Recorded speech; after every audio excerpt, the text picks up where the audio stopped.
Do you love making rubber band jewelry? Do you want to create your own custom designs? Then Creative Cottage has a craft kit just for you, i-loom-a-nations. Use our Shrinky Dinks kit to make your own charms, clasps, buttons, and links for your creation.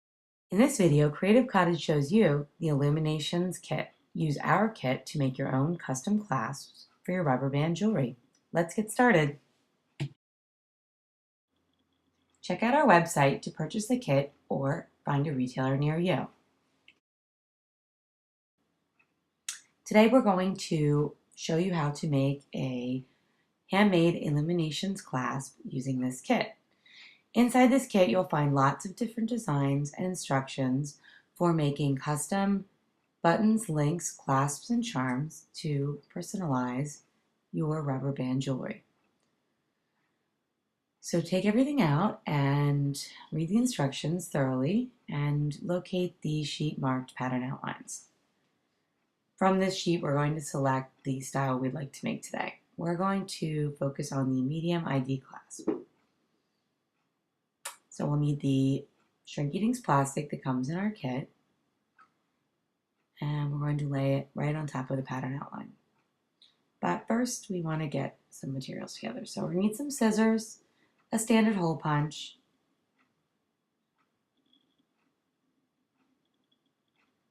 a pencil, a fine tip permanent marker, some colored pencils.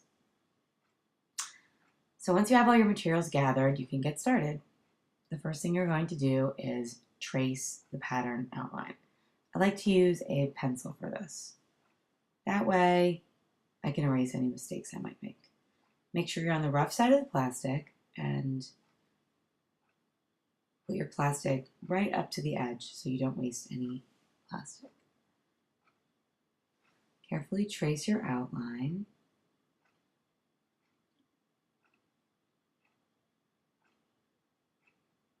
And trace any holes and cut lines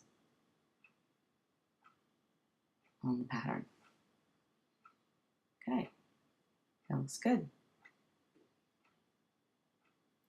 The next thing we are going to do is decide what kind of design we're going to do. So look through the kit, find something you like. I think we're going to go right to the doodles page and do something that's already printed for us.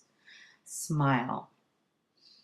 Now you'll notice everything is printed backwards, and that is because this kit is designed to have everything written and colored on the rough side of the plastic.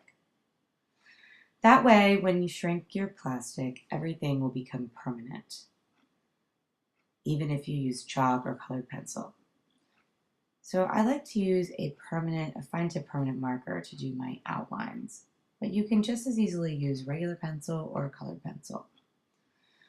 Carefully trace the design that you wish to use. This is fast forwarded.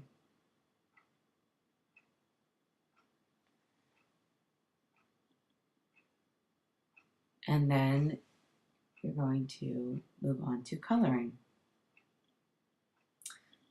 So I like to use colored pencils. I think they look really beautiful and they come in every color of the rainbow. And they're very forgiving. You don't need to color too darkly because when you shrink this in the oven, it's going to become very intense and dark. Go ahead and color that in.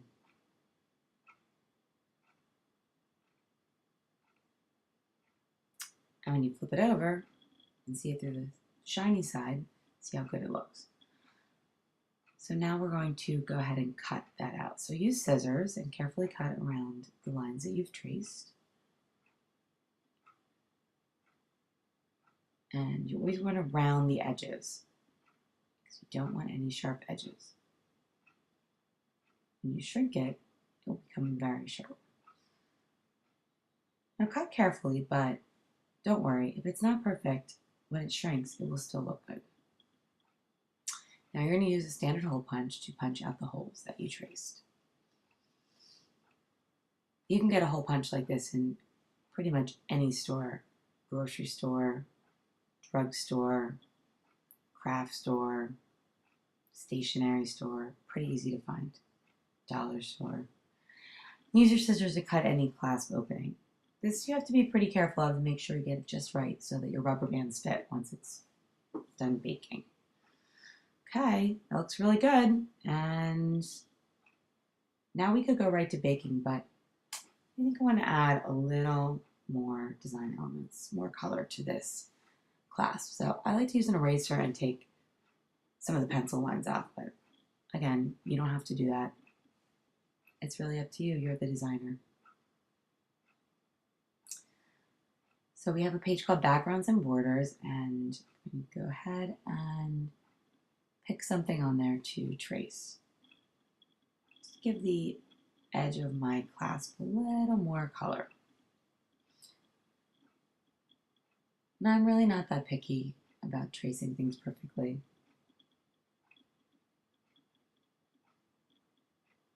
When things shrink, they tend to look really cool.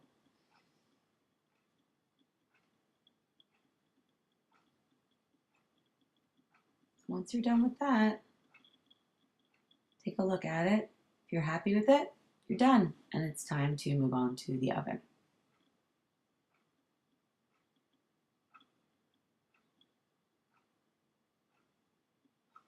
Okay, now we're going to bake the illumination that we just made. So, you need a regular oven or a toaster oven, 325, and a piece of parchment paper. You can also use non-stick aluminum foil or a piece of a brown paper bag. I'm going to use a little piece of parchment. Oops, and you want to do, don't do that. You want to do rough side up. Put it in the oven, and don't walk away, watch it through the window. And it's going to curl up. Don't worry, there it goes. It's going to come back down. It can take anywhere from 1 to 4 minutes. Toaster ovens tend to be a little quicker. And hello. Once it returns to flat, wait about 30 seconds. And then I'm going to pull it out carefully with an adult. Pull the whole parchment out. And if you want it to be flat, I would use something to sort of flatten it, like a piece of paper or that. Right, so it's cool. And that looks great. Now, sometimes you might make a bracelet that you can't find that you want to be curved, like this one. So to do that, I'm going to put this back in the oven, which you could do if you need to fix something. I'm going to heat it back up. I'm going to show you how to bend it. You're going to need something with a nice convex shape, like this spoon is nice. And this, again, only an adult can do this. This can be very hot. Heat it back up. Pull it out. And carefully bend it over the shape without burning yourself. And as you can see, it bent. So it's nice curve for your wrist. And then you can go ahead and use it. For more videos about creating with illuminations, subscribe to our YouTube channel, like us on Facebook, or check out our website at www.creativecottageambler.com.